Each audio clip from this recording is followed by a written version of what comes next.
¿Qué tal, mis hermanos? Buen día. Soy su amigo el diácono Antonio Cervantes Silva, diácono permanente en la parroquia Jesús Divino Maestro en Monterrey, Nuevo León, México. Lo digo para aquellas personas que por primera vez van a escuchar este video, por primera vez están en contacto conmigo. Ojalá que les guste, que se suscriban y que sigamos creciendo en el número que a través de este canal nos preocupamos por conocer y amar más a Dios. Hoy vamos a meditar en este jueves 24 de marzo, tercer jueves de Cuaresma. Vamos a meditar el libro de Jeremías, capítulo 7, versículos del 23 al 28, y Lucas, capítulo 11, 14 al 23. La Sagrada Escritura, mis hermanos, tiene pasajes muy hermosos que hay días que cuando las escuchas, nada más a leerlas, te sientes ya revitalizado. Viene la parábola del hijo pródigo y ay, te sientes ese hijo que el padre recibe con los brazos abiertos. Viene el himno al amor de San Pablo, el amor no es egoísta, el amor nunca termina. Simplemente la lectura dices, qué padre, esto me agrada.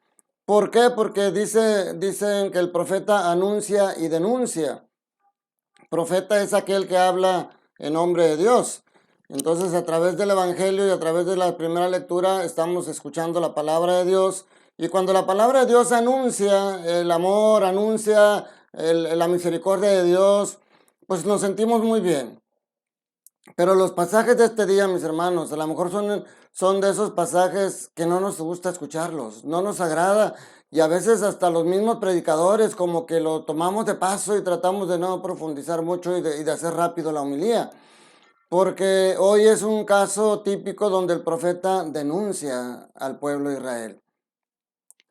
Antes que nada, miren, mis hermanos, esto lo podemos ver como, entonces es la parte mala, ¿verdad? Pero no es así, mis hermanos, porque ustedes como padres de familia aman a sus hijos, les dan buenas palabras, les hacen palabras de amor, les dan cariño, pero también les advierten, los castigan cuando se portan mal, los advierten lo que les va a pasar si van por mal camino y tienen que, en esa advertencia, en esas llamadas de atención, los hijos también tienen que ver el amor. Yo les digo a veces, aprender a escuchar el amor en nuestras acciones. Nosotros no solamente escuchamos con lo que oímos, escuchamos con lo que vemos, porque lo que vemos nos hace escuchar cosas, por eso hablamos del lenguaje no verbal, nos hace escuchar cosas que las palabras no dicen. Entonces hoy Jeremías nos presenta un pasaje en el que usando su boca, Dios presenta una queja amarga contra su pueblo. Y la queja principal es no escuchar. No escuchar la palabra de Dios es ya un error gravísimo. Porque escuchar la palabra de Dios es la que nos hace también hijos suyos, lo que nos hace formar parte de la familia. Ese es el primer paso. Dice Jesús, ¿quién es mi madre y mis hermanos? Mi madre y mis hermanos son los que escuchan la palabra de Dios y la ponen en práctica. Entonces hoy el profeta los denuncia. Ustedes no escucharon la voz del Señor. Ustedes se comportaron según su corazón obstinado. Dios les permitió todo eso por la libertad que nos da. Y sin embargo, Dios está siempre presente. Dios dice, yo les envié a mis siervos, los profetas, un día y otro día, pero ustedes no lo escucharon. La presencia de los profetas advirtiéndoles que van por mal camino es la presencia de Dios diciéndoles, te amo y no quiero que te pierdas. Y sin embargo, dice, caminaron según su corazón obstinado. Entonces, este pasaje yo lo interpreto de esa manera, mis hermanos. No lo veamos como algo negativo en el que solamente nos están haciendo ver que vas por mal camino. Dice, endurecieron su cabeza, fueron peores que sus padres. Dice, no te le envió a los profetas y no los escucharon. Les echa en cara muchas de las cosas que dice, en vez de darme la cara, me dieron la espalda desde que sus padres salieron de Egipto hasta el día de hoy. Esa es la historia del pueblo de Israel, siempre rechazando, siempre esas subidas y bajadas, diciendo, sí Señor, yo haré lo que me digas, pero luego haciendo lo contrario. Esta es una llamada de atención, pero es una llamada de atención llena del amor y de la misericordia de Dios, que se preocupa por sus hijos. Y miren el Evangelio, mis hermanos, o sea, el Evangelio obviamente son muchísimos años después del Antiguo Testamento, después de Jeremías, que todo lo que vimos el día de hoy, viene este pasaje en el que también La gente que está alrededor de Jesús no lo escucha. No escucha sus palabras porque las interpreta mal y no escucha en sus acciones porque en lugar de ver cuando Jesús hace, hace algo bueno, en lugar de como expulsar un demonio, en lugar de alegrarse, ¿se acuerdan del endemoniado de Gerasa? Que todos los demonios que tenía se fueron en los cerdos y los cerdos se precipitaron al mar. En lugar de alegrarse porque un hermano fue liberado del demonio, se enojan y se asustan porque perdieron a todos los puerquitos. Hoy Jesús les hace una advertencia a aquellos que se creen buenos. Pero sobre todo, más bien, aquellos que no saben escuchar la palabra de Dios. Jesús expulsa a un demonio y lo primero que piensa la gente es expulsa a los demonios con el poder de Belcebú. Fíjense qué acusación tan grave, porque ¿saben qué significa esto? Están acusando a Jesús de tener un pacto con el diablo. Imagínense. Como si Jesús le dijera al diablo, dame chance de expulsar a algunos para tener, y ahí nos vamos entre los 12 diéndonos el poder. Jesús tiene mucho más poder que el diablo, no necesita ese tipo de trucos. Hay hombres que sí, se asocian con el enemigo para estar estudiándolo y luego después darle una cuchillada por la espalda y ganarle. Jesús no necesita eso. Jesús tiene más poder que el mismo Satanás.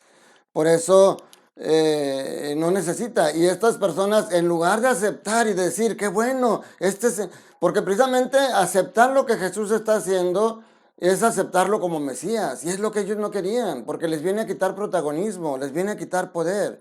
No quieren entenderlo porque tendrían que aceptarlo. Y entonces Jesús le responde de una manera muy sencilla y muy lógica. Hay un dicho que dice, divide y vencerás. Entonces Jesús les dice, si Satanás, todo reino dividido por luchas internas va a la ruina y se derrumba casa por casa. O sea, no puede estar dividido porque entonces no va a triunfar.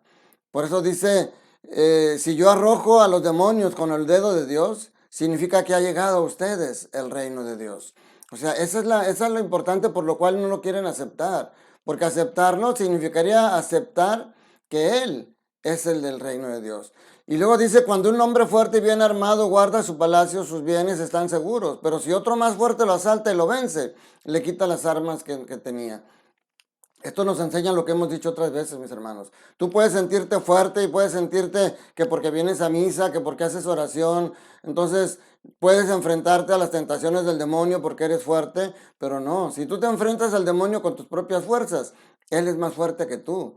Pero si tú lo enfrentas con la fuerza de Dios, tienes la victoria asegurada, porque dice aquí, el que no está conmigo está en contra de mí. Fíjense, les voy a poner un ejemplo bien sencillo que lo he puesto a veces en mi parroquia.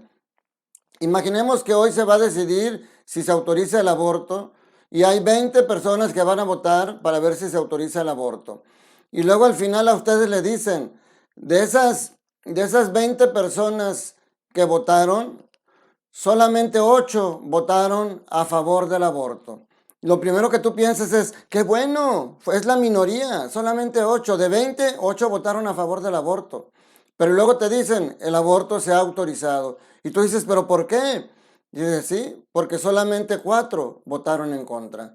Todos los demás, los otros 8, se abstuvieron, no quisieron votar.